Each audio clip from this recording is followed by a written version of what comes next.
जब से अरविंद केजरीवाल चुनाव हारे हैं तब से वो सन्नाटे में हैं। न उनका कोई बयान आया है, न वो किसी कार्यक्रम में दिखे हैं, न ही कोई सियासी झगड़ा कर रहे हैं। लोगों को लग रहा है कि शायद अरविंद केजरीवाल को हार का सदमा लगा है और उन्होंने सरेंडर कर दिया है। कुछ लोग तो ये भी कह रहे हैं कि बीजेपी की सरकार बनते ही अरविंद केजरीवाल पर ताबड़तोड़ एक्शन होंगे, उनकी सरकार में हुए कामों की फाइल बीजेपी खोल कर रख देगी। लेकिन अरविंद केजरीवाल और उनकी पार्टी भी शांत बैठने वालों में नहीं है। अरविंद केजरीवाल तब तक ही शांत हैं जब तक बीजेपी अपना नया सीएम ऐलान नहीं कर देती। नए सीएम के ऐलान के साथ ही केजरीवाल अपने फायर मोड में आ जाएंगे। उनकी पार्टी तो लगातार बीजेपी को घेर ही रही है। दिल्ली में बीजेपी की सरकार बनने से पहले ही दिल्ली की कार्यवाहक सीएम आतिशी बीजेपी को घेर रही है।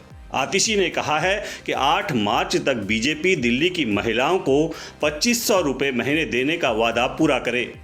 दिल्ली की हर महिला को 2500 रुपये प्रति माह देने का जो उन्होंने वादा किया है, जो पहली कैबिनेट में पास होना है और 8 मार्च तक बैंक के खाते में आना है।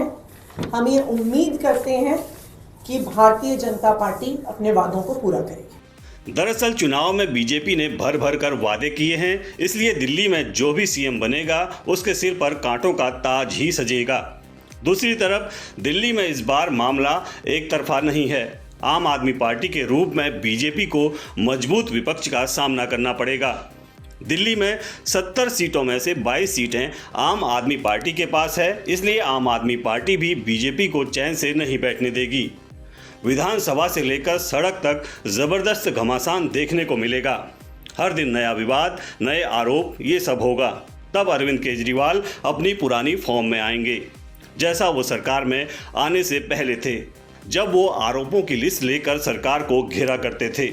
हालांकि अरविंद केजरीवाल के कॉन्फिडेंस को तोड़ने के लिए बीजेपी भी नए नए दांव चल रही है। कभी केजरीवाल सरकार की सीएजी रिपोर्ट सार्वजनिक करने की बात कही जाती है, तो कभी शीश महल पर नई जांच बैठा दी जाती है।